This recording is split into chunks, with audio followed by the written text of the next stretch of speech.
தீவிரம் அடைஞ்சிருக்கு. ஆனா விளையாடுங்கன்னு சொல்றோம். ஆனா பிக் பாஸ் இந்த வாரம் நடிக்கிறாங்க, செம்மையா நடிக்கிறாங்க. விசாரிச்சு பார்த்து தெரிஞ்சுப்போமா?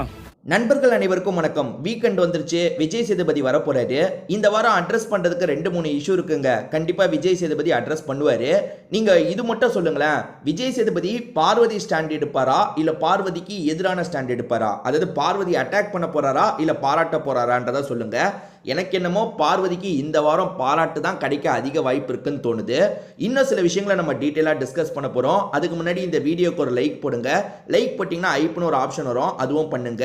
அப்போ தான் உங்களை மாதிரி பார்க்குற நிறைய பேர்கிட்ட இந்த வீடியோ கொண்டு போய் காட்டும். பண்ணுவீங்கன்னு நம்புகிறேன். இன்னும் சப்ஸ்கிரைப் பண்ணலன்னா சப்ஸ்கிரைப்பும் பண்ணி வச்சுக்கோங்க. நேற்று நைட்டு ஒரு விஷயம் நடந்ததுங்க, அதை பற்றி தான் பார்க்க போகிறோம். நேற்று எபிசோடில் ஒரு விஷயத்தை கவனிச்சிருப்பீங்க. கமருதீன் கடைசியாக வந்து பிரஜின் கிட்ட பேசியிருப்பாரு. என்ன பேசியிருப்பாருன்னா, அண்ணன் பார்வதி பண்ணுறது எனக்கு பிடிக்கலண்ணே, நான் பார்வதியை விட்டு விலகி இருக்க போறேன் அப்படின்ற மாதிரிலாம் சொல்லியிருப்பாரு. என்ன நடந்ததுன்னு பார்த்தீங்கன்னா, ஒரு ஸ்பான்சர் ஆட் வந்ததுங்க. அதாவது ஐஸ்கிரீம் வந்து பிடிச்சவங்களுக்கு தாங்க, பிடிச்சவங்களுக்கு ஒவ்வொரு காரணம் சொல்லி தாங்கன்ற மாதிரி வந்தது. முதல்ல அரோராக்கு வந்தது. அரோரா என்ன பண்ணிட்டா, செம்ம கேடியா எனக்கு கமருதீன்றான் ரொம்ப க்ளோஸ், நான் கமருதீனுக்கு தரேன்ற மாதிரி அரோரா தந்துட்டா. அடுத்ததாக கமருதீன் போறாரு. கமருதீன் வந்து பார்வதிக்கு தர போறாரா இல்லைன்னா அரோராக்கு தர போறாரா அப்படின்ற மாதிரி குழப்பம் போச்சு. அவர் அரோராக்கு தந்துட்டாரு. அரோராக்கு தந்துட்டு கட்டி பிடிக்கிறது என்ன, ஒரே குஜாலா இருந்தாங்கன்னு வச்சுக்கோங்களேன்.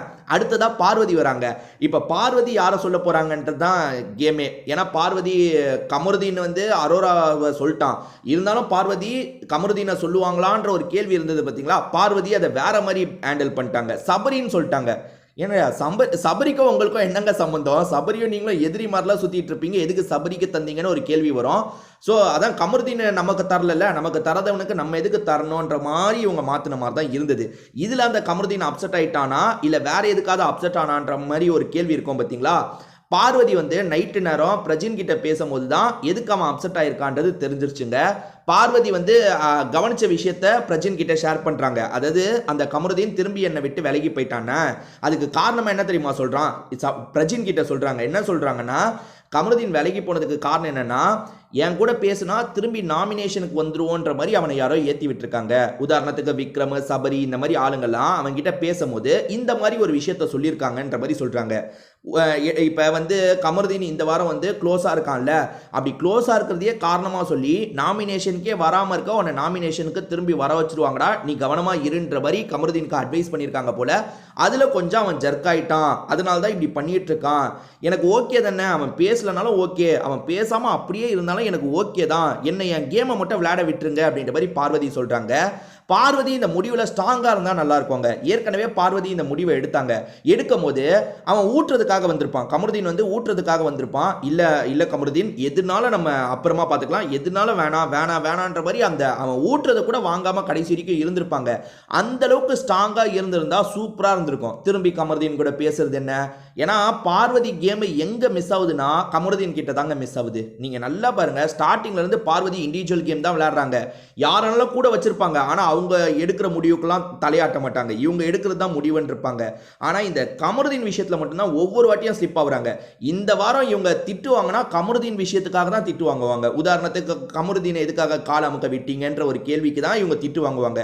யோசிச்சு பாருங்க, கமருதீன் இவங்களுக்கு வந்து இவங்க இண்டிவிஜுவலாக கேம் விளையாண்டாலே நல்லா விளையாடலாம். கமருதீன் கூட திரும்பி சேர்ந்தா பிரச்சனை தான். இவங்க எப்போ தெரியுமா சேர்றாங்க, இந்த சனி ஞாயிறு லைவ் எல்லாம் டோட்டலாக கட் பண்ணிடுவாங்க. இந்த சனி ஞாயிறு வந்து என்ன நடக்குதுன்னே நமக்கு தெரியாது. ஏன்னா ஒரு நாள் தான் விஜய் சேதுபதியை வச்சு ஷூட் பண்ணுவாங்க, ஆனால் 2 நாளாக நமக்கு டெலிகாஸ்ட் பண்ணுவாங்க. அதனால வந்து இந்த கேமராவெல்லாம் 24 மணி நேரம் இதை ஆஃப் பண்ணிடுவாங்க. அப்படி 24 மணி நேரம் ஆஃப் பண்ணுறாங்கல்ல, அந்த கேப்பில் இவங்கெல்லாம் பேசி ஒரு மிங்கிள் ஆயிடுறாங்கங்க. ஏன்னா போன வாரமே வெள்ளிக்கிழமை வரைக்கும் கமருதீனுக்கும் இவங்களும் பேசாம தான் இருந்திருப்பாங்க. திடீர்னு பார்த்தா சனி ஞாயிறு பக்கத்தில் உட்காந்துருப்பாரு. ஏதோ ஒரு அண்டர்ஸ்டாண்டிங்க்கு வந்துட்டாங்க. இப்பயும் சரி, விஜய் பார்வதி வந்து கமருதீனை விட்டு தள்ளி இருந்தா கேம்ல கண்டிப்பா இவங்க ரொம்ப இடம் ரீச் பண்ணுவாங்க. கண்டிப்பா டாப் 5 வந்துருவாங்க. இப்பயே அபிஷியல் ஓட்டிங்ல இவங்க தான் ஃபர்ஸ்ட் பிளேஸ்ல இருக்கிறதா நிறைய பேர் சொல்றாங்க. அது எந்த அளவுக்கு உண்மைன்னு தெரியல. அன்அபிஷியல்ல இவங்க 2வது 3வது இடத்துல தான் இருக்காங்க. இதை பத்தி உங்களோட கருத்தை சொல்லுங்க, நானுமே பார்த்து தெரிஞ்சுக்கிறேன்.